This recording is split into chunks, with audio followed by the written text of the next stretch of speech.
vou só dar uma agilizada aqui na parte teórica. Acredito que vocês deram uma lida rápida sobre aquelas páginas que eu pedi. E aí eu quero fazer um comentário bem rápido e já vou passar as questões da tarefa também. Assim, quem for mais agilizado pode fazer parte da tarefa, pelo menos na sala. Bom, aquilo que eu te pedi para ler começava ali nas posições relativas entre dois planos. Até então, aliás, né, determinação de um plano, lá na página 61. Até então nós só tínhamos visto o que era ponto, plano e reta. Posição relativa entre ponto e reta, entre ponto e plano. Né, posição relativa entre duas retas. Agora nós vamos ver outros tipos de posições relativas. Primeiro, determinação de um plano.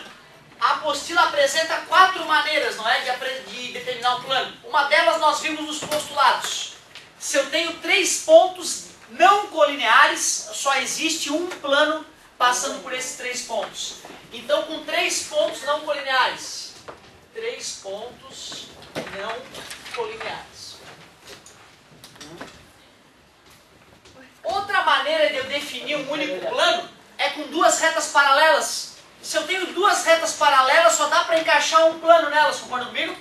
Então, se tu me der 2 retas paralelas não coincidentes, que se for a mesma reta, aí tem infinitos pontos.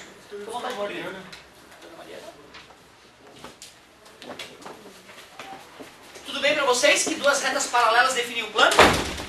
Tranquilo? Consegues visualizar isso na tua mente? Podes imaginar 2 linhas, né? 2 linhas bem esticadas, um fio de nylon bem fininho. Só existe uma cartolina que dá para encostar nesses fios formando uma superfície, né? Certo? Considerando essa cartolina bem fininha, lógico. Então, duas retas paralelas, não coincidentes, né? Lógico, não coincidentes. Afinal, por uma única reta passam quantos planos? Por uma única reta passam quantos planos? É, né? Imagina uma linha aqui entre nós, ó, tem esse plano, tem esse, tem infinitos planos que dá para encaixar. Então, por isso que eu resolvi colocar não coincidentes. Pode ser também 2 retas concorrentes, não é isso? 2 retas concorrentes, porque, poxa, pensa bem, se tem 2 retas se cruzando, só é possível encaixar um plano nelas. Qualquer outro plano ou ia desencostar de uma, ou ia desencostar da outra. Então as retas podem ser concorrentes. Quando eu falo concorrentes, eu já estou incluindo perpendicular, né? Não precisa fazer 90 graus.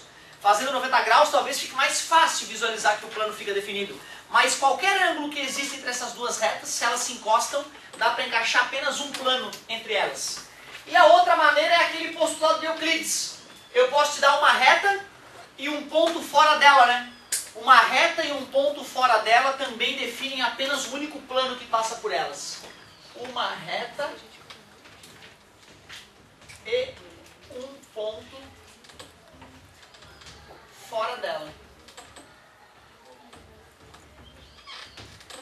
Bom, deixa eu ver se é isso então que a apostila falou. Determinação de um ponto, de um plano. 3 pontos não colineares, 2 retas paralelas, 2 retas concorrentes e um ponto, uma reta e um ponto fora dela. As 4 maneiras que a apostila mostra que dá para determinar um plano.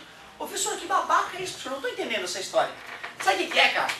Tu vê, ó, eu poderia já sair te questionando para ver se tu concordava com aquelas colocações. Mas às vezes as questões nos perguntam coisas que nós não paramos para pensar. Então esse estudo preliminar é justamente para tu te preparar. Olha, eles vão te cutucar a respeito disso. E tens que lembrar, né, que isso realmente faz sentido. Então esse estudo é mais para te preparar para a questão que vai começar a aparecer. Depois ele fala, essa parte aqui é boba, posição relativa entre 2 planos. De quantas maneiras 2 planos podem se acomodar? Basicamente 2. Ou eles vão se acomodar de forma que vão se cruzar, não é isso? Ou eles vão se acomodar de forma que vão manter a distância um do outro. Paralelos ficariam. Concordam comigo? Ah, professor, mas eles podem ser coincidentes também. É, mas aí planos coincidentes caem na ideia do paralelo, né? Porque eles não mudam a distância um em relação ao outro. Então, ele colocou as 2 maneiras lá. Planos podem ser paralelos.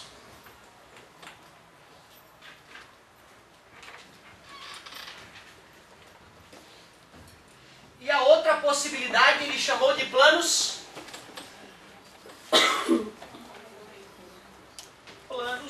concorrentes. Planos concorrentes, eles vão se cruzar, não é isso? E aí por isso que ele coloca outro nome ali, secante.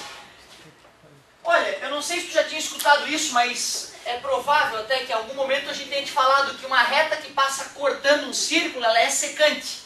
Uma reta que passa beliscando o círculo, ela é tangente, certo? Então, planos concorrentes ou secantes. Muito bem. Depois ele fala posição relativa entre reta e plano. Agora são três possibilidades, concordam comigo? Ou a reta está fora do plano e nunca vai encostar no plano, e se ela não vai encostar no plano é porque ela é paralela.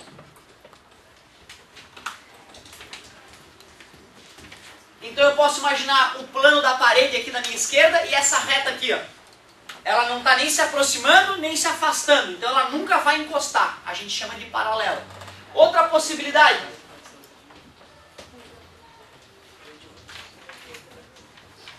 Ela pode ser pertencente, não é isso? Ela pode estar no próprio plano. Quando a reta está desenhada no próprio plano, eu digo que ela pertence ao plano. E tem uma outra possibilidade. De ela não pertencer ao plano, mas encostar num ponto do plano. Aquele plano, mais uma vez, com essa reta aqui, ó. Ela não pertence àquele plano, mas vai chegar uma hora que ela vai encostar num certo ponto no plano. Então ela é chamada de o quê? Concorrente ao plano. É isso aí. Então, posição relativa entre reta e plano. Ou são paralelos, ou pertence. Aí quando eu falo que pertence é que a reta pertence ao plano, claro, né? Ou pode ser concorrente. Passa cortando em apenas um ponto. Finalmente, ele começa a falar quais são as consequências de uma reta ser perpendicular a um plano. O que significa isso, dizer que uma reta é perpendicular a um plano? Às vezes a intuição é mais fácil do que descrever matematicamente o que está sendo dito. Porque, por exemplo, ó, se eu tenho uma apostila na minha mão e uma caneta, eu posso fazer assim, ó. Concorda comigo? Fazendo 90 graus, ó, não está nem para um lado, nem para o outro, nem assim, nem assado. Está bem perpendicular. Pronto, aí eu digo, é perpendicular. Só que como é que eu vou explicar racionalmente o que significa essa perpendicularidade? Tem algumas maneiras de eu confirmar essa perpendicularidade. E a apostila mostra as maneiras de confirmar. Poxa, pensa bem. Se eu tenho duas retas no plano, duas retas quaisquer nesse plano, e eu comparo essa terceira reta com essas duas retas no plano. Se essas duas retas no plano são perpendiculares a essa outra reta, eu posso concluir que a própria reta é perpendicular ao plano. Concorda comigo? Então uma das maneiras é isso, é verificar se existe pelo menos duas retas que estão naquele plano e que são perpendiculares a essa. Claro, né? Aí o cara, bom, isso aí é óbvio, professor. É óbvio depois que tu leu. O chato é tu ter essa sacada, né? Olha, se eu quero confirmar que esta coisa é perpendicular a esse plano, não basta só olhar e falar é perpendicular. Ah, eu tenho que pegar uma reta que esteja nesse plano e que é perpendicular a essa. Só que uma reta basta? Não.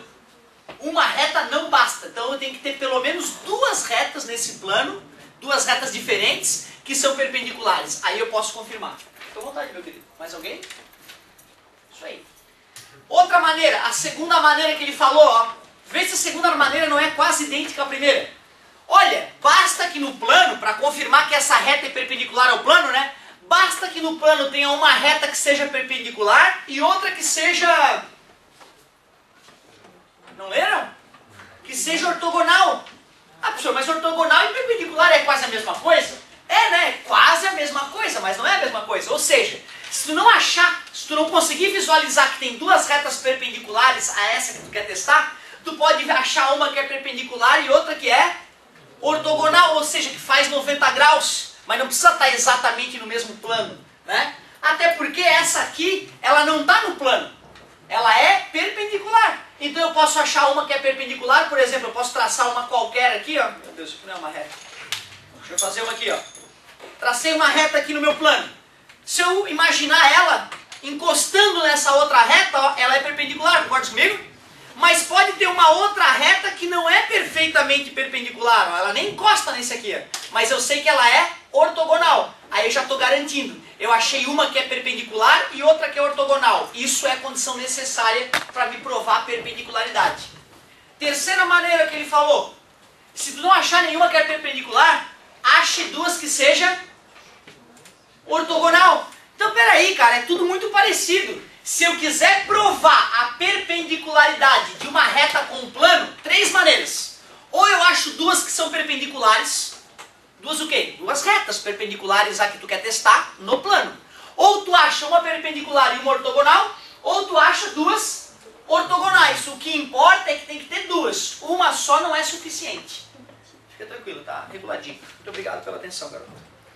Bom, galerinha, a colocação última que ele faz é aquilo ali, ó, perpendicularidade entre dois planos. Aqui nós vimos que tem três maneiras. E aqui ele deu uma explicação. Se dois planos são perpendiculares, é porque certamente existe pelo menos duas retas do outro plano que é perpendicular a uma reta do primeiro. Não entendi, professor. Pensa comigo. O teto e esta parede são perpendiculares? Não vamos imaginar esse friso aqui, ó. Esse friso é uma reta que pertence ao teto, não é? Tu consegue imaginar duas retas desenhadas na parede fazendo 90 graus com esse friso? Dá, né? Essa aqui, por exemplo, ó. Essa aqui retinha, né? Beleza? E essa aqui, ó, oblíqua. Não, professor, essa aqui não vai fazer 90 graus com aquela. Vai. Se tu olhar assim de lado, né? Tem que fazer 90 graus, não tem? Certo? Então existem, na verdade, quantas retas aqui perpendiculares àquele friso? Infinitas. E ele só pede que tu faça o teste com duas, porque se com duas for, com todas outras podem ser, certo? Então show de bola, bacana essas ideias. Mas tu vê, cara, quando o cara olha no papel e estuda, mano, que idiota, que fácil. O difícil às vezes é pegar uma questão e ter aquele raciocínio na questão. O que eu gostaria que vocês fizessem agora? Lá na página 65, era para fazer na sala de aula, né? Anotaram a prova aí, galerinha? Então, ó, a tua tarefinha. Eu selecionei a tarefa que é revisar para a prova, já tem coisas de revisão para a prova, e a parte de sala, né? Em sala, eu pedi para fazer a página 65. Eu acredito que alguns até já tenham dado uma agilizada. E de tarefa, vai ser o seguinte, ó. Voltando um pouquinho, tu vai fazer na página 50, para revisar a parte diária. 5, 6 e 7. 5, 6 e 7. Na página 51, o 9. Que é bem bonito. E depois, para reforçar a geometria euclidiana, além daquele de sala, tu pode fazer a página 66. Todas que são só 1, 2. É que é de ABCD, né? É muito fácil. 1, 2, 3, 4, 5, 7 questõezinhas. Já é revisão para a prova isso aqui, hein? Dá para te estimular a estudar. Use esses minutinhos finais para dar um gás. Meu Deus, cara, o cara tem 20 minutos, 24 minutos para fazer tudo aqui, ó. Empacou, chamou, não vamos deixar nada então para casa, hein? Vai valer a pena.